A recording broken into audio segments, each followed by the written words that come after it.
All right, welcome in, one and all. I'm now going to be reviewing all of Sunday's action of the NHL. There were just 5 games to report on tap, so the video shouldn't take that long to go through.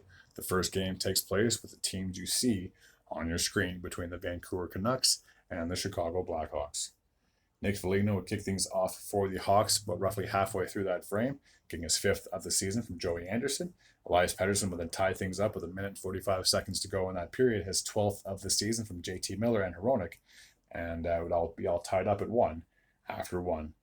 Foligno would then get his second goal of the game, his 6th of the season, assisted by Bedard and Kurashev, 35 frame, a power play goal to note. Joshua would then tie things up 3 minutes and 4 seconds later. 3 minutes and 4 seconds into that period. His 7th goal of the season from Garland and Bluger. Besser would then give the Canucks a 3-2 lead, their first lead of the game. His 23rd of the season, 23 goals already. That's unreal. From JT Miller and Tyler Myers, 3 minutes and 45 seconds into that frame. And then Mikheyev would increase the lead to 4-2, doubling up the lead, I guess. His 10th of the season from Tyler Myers and Suter with 4 minutes, and 19 seconds to go in the period. So it's 4-2 in favor of the Canucks heading into the third. Gutman will get a power play goal for the Blackhawks, his 2nd of the season from Bedard and Beauvillier, 6 minutes and 44 seconds into that frame, and that's where the game would end on that note. So with the victory, the Canucks are 21-9-2, and with the loss, the Blackhawks are 9-20-1.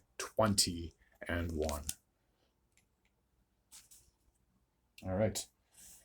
Next matchup takes place in Carolina, where we have the host Hurricanes taking on the Washington Capitals.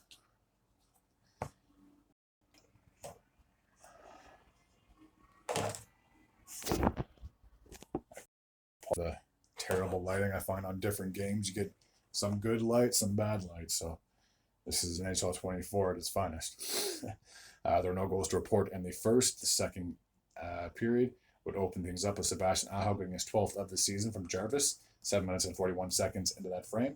Verhaeghe would then tie things up 11 minutes and 33 seconds into the period, his 1st of the season, assisted by Wilson and Dylan Strome.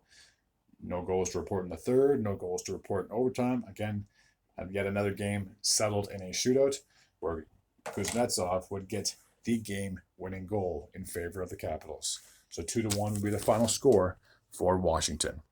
With the victory, they're 15-9-4, and despite the shootout loss, the Hurricanes are still 4 games above 500, 16-12-3. All right, now we're off to New Jersey, where they played host to the Anaheim Ducks.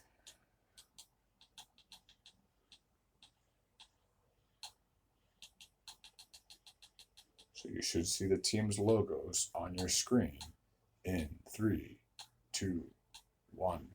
There. Just got it in time before I moved.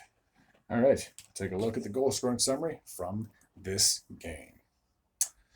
No goals to report in the first. We have to jump ahead to the second, where Adam Henrique, a former Devil, would open things up for the Ducks, getting a 7th of the season from Mintyukov and Killorn, 1 minute 46 seconds into that frame.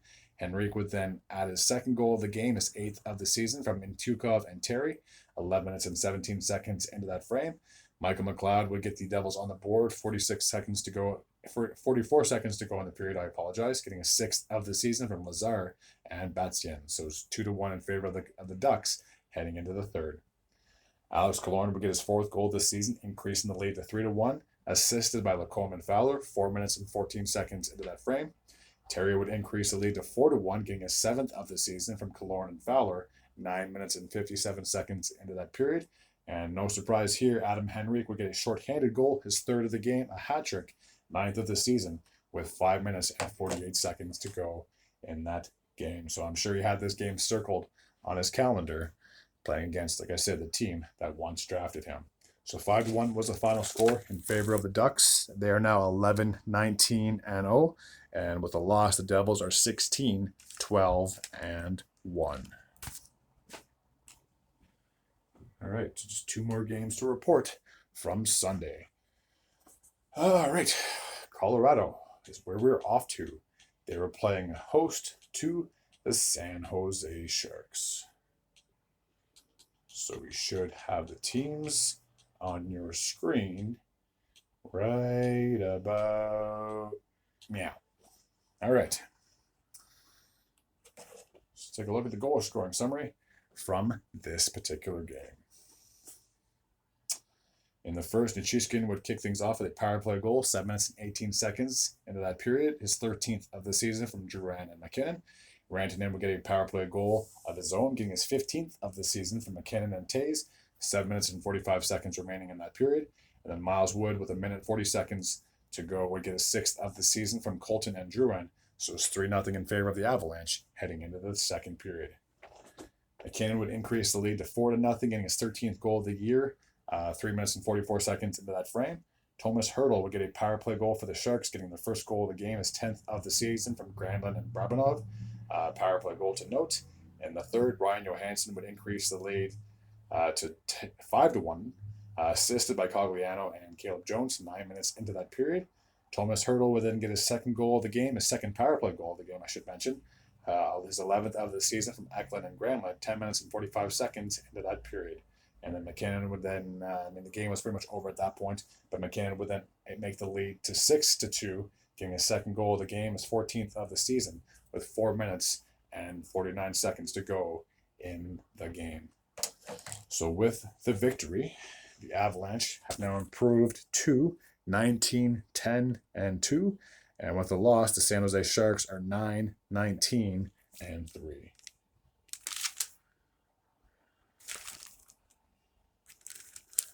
All right, and then the last game takes place in Vegas, where we have the Golden Knights playing host to the Ottawa Senators.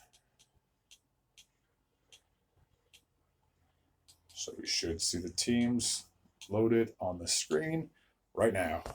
All right, let's take a look at the goal scoring summary. So in the first, Jack Eichel would kick things off 1 minute 37 seconds into the period, getting his 14th of the season from Barbashev and Hutton. Josh Norris would tie things up for the Senators, getting his 9th goal of the year from Stützle and Anderson. Power play goal, 6 minutes and 25 seconds into that frame. Greg would then get a second power play goal for the Senators, his 3rd of the season from Giroux and Shesterkin, with 9 minutes and 5 seconds to go in the period. Marchessault would tie things up with 6 minutes and 28 seconds to go in the period, his 15th of the season from Howden and McNabb.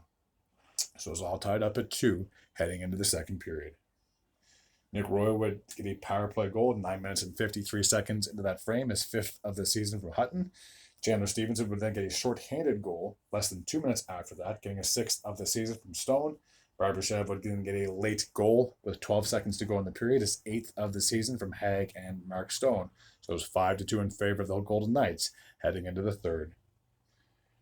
William Karlsson would add on to the lead, making it 6-2, getting his 14th goal of the season from Stone and Eichel, 5 minutes and 43 seconds into that period, a power play goal to note. Brady Tkachuk would get a late goal for the Senators to cut the deficit to 6-3, but with 1 minute 21 seconds to go in the game, that's as close as the Senators would get. His 14th of the season from Batherson and Norris. So with the victory, the Golden Knights have now improved to 21-6-5. And with the loss, the Senators are now 4 games below 500, 11-15-0. As always, if you're new to this channel and you like this type of content, I do attempt to do videos on the daily. Hit the sub button. Why not? It'd be a great Christmas gift for me. As always, take care.